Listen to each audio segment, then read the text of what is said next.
सोचिए, एक ऐसा साम्राज्य जिस पर सूरज कभी नहीं डूबता था, एक ऐसी हुकूमत जिसकी ताकत का लोहा पूरी दुनिया मानती थी। तोपें, बंदूकें, एक विशाल सेना और एक चालाक प्रशासनिक तंत्र। इस ब्रिटिश राज के फौलादी शिकंजे के सामने कौन टिक सकता था? लेकिन अगर मैं कहूँ कि इसी साम्राज्य की नींव को एक 23 साल के नौजवान ने हिलाकर रख दिया था, एक ऐसा लड़का जिसके दुबले पतले कंधों पर अपने देश को आज़ाद कराने का जुनून सवार था, तो क्या आप यकीन करेंगे उसका नाम? एक ऐसा नाम जो वायसरॉय के आलीशान दफ्तरों से लेकर लंदन की पार्लियामेंट तक में एक खौफ बनकर गूंजता था। अफसर अपनी गुप्त बैठकों में जब उसका जिक्र करते तो उनकी आवाज़ में एक अनजाना डर होता था। वो सिर्फ एक बागी नहीं था, वो एक विचार था, एक ऐसी चिंगारी जो पूरे देश में फैलने का दम रखती थी। और वो चिंगारी आज भी बुझी नहीं है। आज भी, एक सदी बाद, उसका नाम करोड़ों हिंदुस्तानियों के दिलों में इंकलाब की वही आग जला देता है। यह कहानी है उस बागी की जिसने गुलामी की जंजीरों को तोड़ने के लिए अपनी ज़िंदगी दांव पर लगा दी, जिसने कहा था ज़िंदगी तो सिर्फ अपने कंधों पर जी जाती है, दूसरों के कंधों पर तो सिर्फ जनाजे उठाए जाते हैं। यह कहानी है शहीद आजम भगत सिंह की।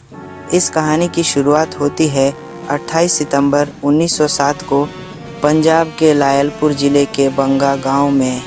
यह वो दौर था जब पंजाब की हवाओं में बगावत घुल रही थी।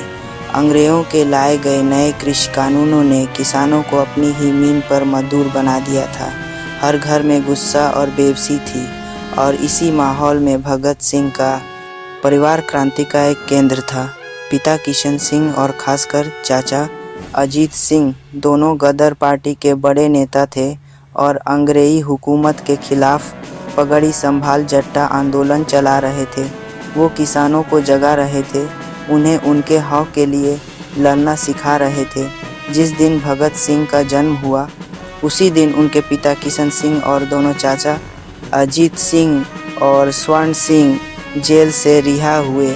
घर में एक तरफ नए मेहमान के आने की खुशी थी, तो दूसरी तरफ क्रांतिकारियों की वापसी का जश्न। दादी ने पोते का नाम भागों वाला यानी अच्छे भाग्य वाला रखा, और यहीं से किस्मत ने जैसे इस बच्चे की नियति में बगावत का बीज बो दिया था। बचपन की एक घटना उनके इरादों को साफ बयां करती है।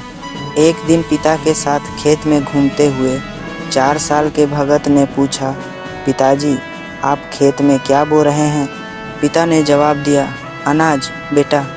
नन्हे भगत ने कुछ तिनके मीन में गा दिए।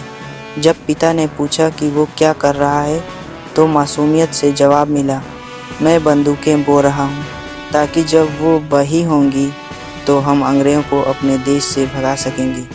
यह मासूमियत और खेल तब खत्म हो गए जब वो 12 साल के हुए। साल था 1919, बैसाखी का दिन। अमृतसर के जलियांवाला बाग में हारों निहत्थे लोग, जिनमें औरतें और बच्चे भी शामिल थे, शांति से सभा कर रहे थे। तभी जनरल डायर के हुक्म पर उन पर गोलियों की बौछार कर दी गई। जब भगत सिंह ने इस हत्याकांड के बारे में सुना, तो वो स्कूल से 40 किलोमीटर पैदल चलकर जलियांवाला बाग पहुँचे। वहाँ का मंजर दिल दहला देने वाला था। दीवारों पर गोलियों के निशान, कुएं में पई लाशें और मीन पर फैला मासूमों का खून। उस 12 साल के बच्चे ने उस खून से सनी मिट्टी को एक शीशी में भरा और घर ले आया। वो मिट्टी महज मिट्टी नहीं थी, वो एक शपथ थी। उस दिन उनकी बहन ने पूछा, यह क्या लाए हो? भगत सिंह ने जवाब दिया, यह हमारे शहीद भाई बहनों का खून है। मैं इसकी कसम खाता हूँ कि मैं इसका बदला ज़रूर लूँगा। उस दिन उनकी मासूम आंखों में सिर्फ एक ही सपना था, एक ही मकसद, एक आज़ाद भारत। 2 साल बाद 1921 में जब महात्मा गांधी ने असहयोग आंदोलन का आह्वान किया, तो भगत सिंह पूरी ताकत से उसमें कूद पड़े। उन्होंने गांधी जी के कहने पर अपनी सरकारी स्कूल की किताबें और विदेशी कप जला दिए। उन्होंने स्कूल छोड़ दिया और गांव जाकर लोगों को इस आंदोलन से जुड़ने के लिए प्रेरित किया। उन्हें लगता था कि अहिंसा और सत्याग्रह के रास्ते पर चलकर आज़ादी हासिल की जा सकती है। लेकिन 1922 में जब चौरी चौरा में गुस्साई ने एक पुलिस थाने में आग लगा दी तो गांधी जी ने अचानक आंदोलन वापस ले लिया। इस फैसले ने भगत सिंह जैसे लाखों नौजवानों को निराश कर दिया। उन्हें महसूस हुआ कि सिर्फ शांतिपूर्ण तरीकों से इस बहरी और आलिम हुकूमत को नहीं झुकाया जा सकता। उन्हें लगा था सत्याग्रह से आज़ादी मिलेगी, पर अब उनकी सोच बदलने लगी थी। वो सवालों के भंवर में फंस गए थे। आज़ादी का सही रास्ता क्या है? क्या सिर्फ अंग्रेज़ों को भगा देना काफ़ी है या व्यवस्था में भी बदलाव लाना होगा? इन सवालों के जवाब की तलाश उन्हें लाहौर के नेशनल कॉलेज ले आई। यह कॉलेज अंग्रेजी शिक्षा के विकल्प के तौर पर लाला लाजपत राय ने स्थापित किया था। यहाँ का माहौल ही क्रांतिकारी था। यहाँ इतिहास को भारतीय नगरीय से पाया जाता था। भगत सिंह कॉलेज की ड्रामा सोसाइटी के एक लोकप्रिय कलाकार बन गए, जहाँ वो सम्राट चंद्रगुप्त और राणा प्रताप जैसे नाटकों में अभिनय करके देशभक्ति की भावना जगाते थे। यहीं उनकी मुलाकात सुखदेव, भगवती चरण वोहरा और यशपाल जैसे भविष्य के साथियों से हुई और यहीं उन्होंने दुनिया भर के क्रांतिकारियों को पढ़ना शुरू किया। उन्होंने मार्क्स, लेनिन, बाकुनिन को पा। उन्होंने समझा कि भारत की लड़ाई सिर्फ गोरे अंग्रेज़ों से नहीं, बल्कि उस पूरी पूंजीवादी और साम्राज्यवादी व्यवस्था से है जो इंसान से इंसान का शोषण करती है। अब उनकी लड़ाई का मकसद सिर्फ राजनीतिक आज़ादी नहीं रहा, बल्कि सामाजिक और आर्थिक आज़ादी भी बन गया। वो एक ऐसा भारत बनाना चाहते थे जहां कोई मजदूर, कोई किसान, कोई गरीब किसी के शोषण का शिकार न हो। अब उनकी लड़ाई सिर्फ अंग्रेज़ों से नहीं, अन्याय की पूरी व्यवस्था से थी। इसी सोच के साथ 1926 में उन्होंने अपने साथियों के साथ मिलकर नौजवान भारत सभा का गठन किया। इसका मकसद था युवाओं को धर्म और जाति से ऊपर उठाकर देश के लिए एकजुट करना और क्रांति का संदेश घर घर तक पहुंचाना। वो जानते थे कि एक बड़ी क्रांति के लिए वैचारिक किस्कार कर देश के लिए एकजुट करना और क्रांति का संदेश घर घर तक पहुंचाना तैयारी सबसे ज़रूरी है।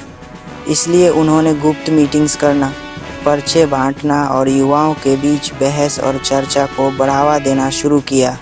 वो लोगों को यह समझाने की कोशिश कर रहे थे कि असली दुश्मन कौन है। इसी दौरान भगत सिंह एक बेहतरीन लेखक और पत्रकार के रूप में भी उभरे। उन्होंने कीर्ति और कौन सा कीर्ति और कीर बांटना और कीर्ति बांटना और कीर्ति बांटना और कौन के बीच बहस कर रहे थे। प्रताप जैसे अखबारों में विद्रोही और बलवंत जैसे नामों से लेख लिखने शुरू किए। उनके शब्द आग उगलते थे। उन्होंने कलम और विचार से हथियार से पहले वार करना सीखा। उनके लेखों और गतिविधियों ने जल्द ही ब्रिटिश खुफिया पुलिस का ध्यान उनकी ओर खींच लिया। वो अब पुलिस की नगर में आता है, दा निखा मेरा नागार दरा संदाता दा यारदा है दारा है दारा है दारा है दारा है दारा है दारा है दारा है दारा है दारा है दारा है दारा है चुके थे। 1927 में दशहरे पर हुए एक बम धमाके के झूठे केस में उन्हें पहली बार गिरफ्तार किया गया। जेल में उन्हें बहुत यातनाएं दी गईं, लेकिन वो टूटे नहीं। सबूतों के अभाव में उन्हें रिहा कर दिया गया। लेकिन अब वो जानते थे कि खुलकर काम करना मुश्किल होगा। इसके बाद उन्होंने भेष बदलकर अपना काम जारी रखा। वो कभी लाहौर, कभी दिल्ली तो कभी कानपुर में रहकर देश के अलग अलग क्रांतिकारी गुटों को एक साथ लाने की कोशिश में जुट गए। इसी दौरान कानपुर में उनकी मुलाकात महान क्रांतिकारी चंद्रशेखर आज़ाद से हुई। दोनों की सोच और मकसद एक थे। 1928 में दिल्ली के फिरोज शाह कोटला के खंडहरों में उन्होंने उत्तर भारत के सभी क्रांतिकारी संगठनों को मिलाकर हिंदुस्तान सोशलिस्ट रिपब्लिकन एसोसिएशन हिसरा की स्थापना की। अब उनकी चाल, उनकी सोच सब एक संगठित योद्धा की तरह थी। एक विचार अब एक संगठन बन चुका था। एक चिंगारी अब मशाल बनने को तैयार थी। लेकिन यह तो बस एक बड़ी और तूफानी लड़ाई की शुरुआत थी। 1928 में अंग्रेज़ों ने भारत के भविष्य का फैसला करने के लिए साइमन कमीशन भेजा, जिसमें एक भी भारतीय सदस्य नहीं था। पूरे देश में इसका विरोध हुआ।